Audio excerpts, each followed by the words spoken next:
Uncle Mort's North Country by Peter Tinnerswood.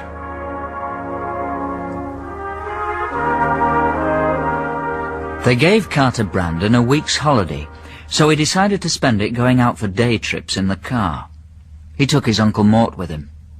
This is what happened on the fourth day, provided you're interested, of course. They were eating breakfast, Carter Brandon and Uncle Mort. It was a perfectly ordinary breakfast. Bacon, pork sausage, black pudding, lamb chops, fried eggs, fried tomatoes, potato cakes, baked beans, spaghetti hoops. Oh, and the tripe left over from last night's supper. Uncle Mort sucked contentedly at the remains of his lamb chop and said, Let's not go out today, Carter. Why not?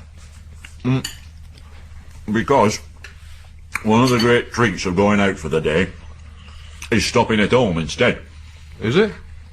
Certainly it is, lad, certainly. Just think what the world would be like if everyone stopped at home and never went out. Perfection, Carter. There'd be no wars, there'd be no muggings in the streets, there'd be no vandalism and violence. Peace would reign supreme. No one would ever turn up to hear Mary O'Hara in concert with her whingy little voice. Right then, we'll stop at home. Good lad. Do you think I could have a suck at your chop if you finish with it? Of course you can. I'll swap you for your bacon rind.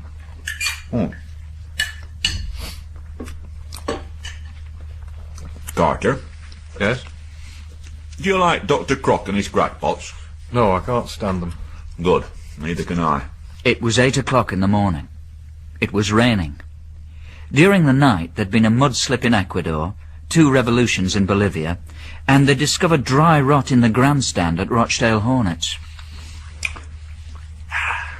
Right then, Carter. Where shall we go? How do you mean? Well, we've got a choice, haven't we? The world's our oyster.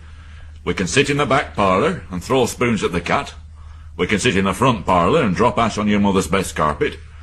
Or we can get to my bedroom and dine out. We'll go to your bedroom. Good lad. I can see you've got the spirit of adventure in you today. So they went upstairs to Uncle Mort's bedroom. It was rumpled, and it smelled of thin sandbags. Nailed to the wall about the bed was a forage cap and a pair of puttees. Pinned to the back of the door was a picture of Randolph Turpin. What shall we do now? We'll look out of the window. Good idea. That'll keep us out of mischief for a bit. They looked out of the window. The back garden was small. There was a patch of deeply worried lawn, full of frowns and scowls. There was the stump of lilac, and a shed with a rusting bicycle wheel hanging by a nail from its wall. Oh, you know, this isn't a patch on the view I had from my bedroom window when I was a little lad. No? And what view did you have? View of the marshalling yards. Great. Certainly, lad, certainly. We're a view to cherish with that view. I bet it was. All them coal wagons with the names of the collieries painted on the side. Them trucks advertising Pale Phelps sausages and Jacob's cream crackers. The guards vans with smoking iron chimneys and balconies at the back and the front. The little black shunting engines huffing and puffing the clank of couplings. And at night, it were all of a twinkle with the lamps of the shunters. They had long poles with a hook at the end of the shunters, Carter. And I didn't half envy them. I wanted to have a pole like that myself. What for? To bang on next door's front bedroom window when they was having their bit of nookie on Sunday afternoons. No wonder their parrot always had chronic dandruff. Marshalling yards. There's a right noble ring to them words, isn't there, Carter? Aye. Do you know what they've got now where the marshalling yards used to be?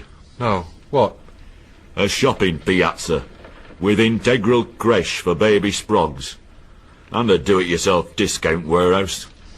Do it yourself. What's wrong with someone else doing it for you? What's so bloody clever about putting up fitted wardrobes? I bet Leonardo da Vinci couldn't do it. I bet even George Formby couldn't do it. No, you're best off getting in proper workmen and letting them bodge it professional. The black and white cat from next door squeezed its way through a gap in the fence and began to nibble at the scraps of suet pudding Mrs. Brandon had thrown out for the birds. Uncle Mort banged on the window with the flat of his hand. The cat put back its ears and fled. It jumped at the fence, missed its footing, and fell with a clump and a clatter among a pile of discarded plastic plant pots. As I always say, Carter, there's something deeply satisfying about mithering a cat. Aye, it certainly is. The rain began to fall heavily. It sleeked across the window panes. It drummed on the roof of the shed. It fizzed. Do you know the best thing of all about the view from my bedroom when I were a little lad, Carter?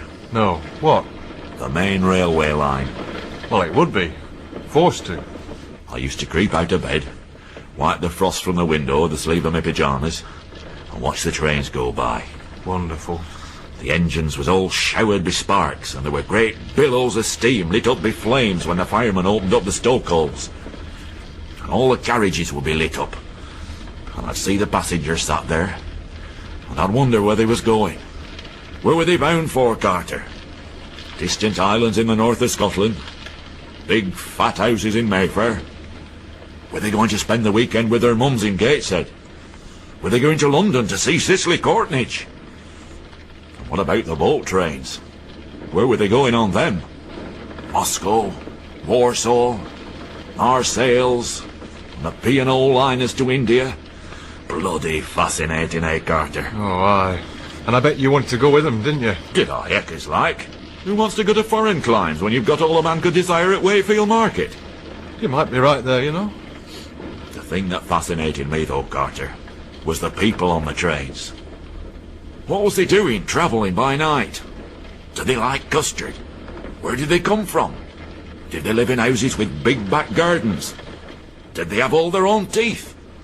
Had their mums packed up sandwiches for them, and had they remembered to lock the front door? And put the cat out. Ah, good thinking, Carter. Don't want it buggering up the front parlour line, oh, do we? No.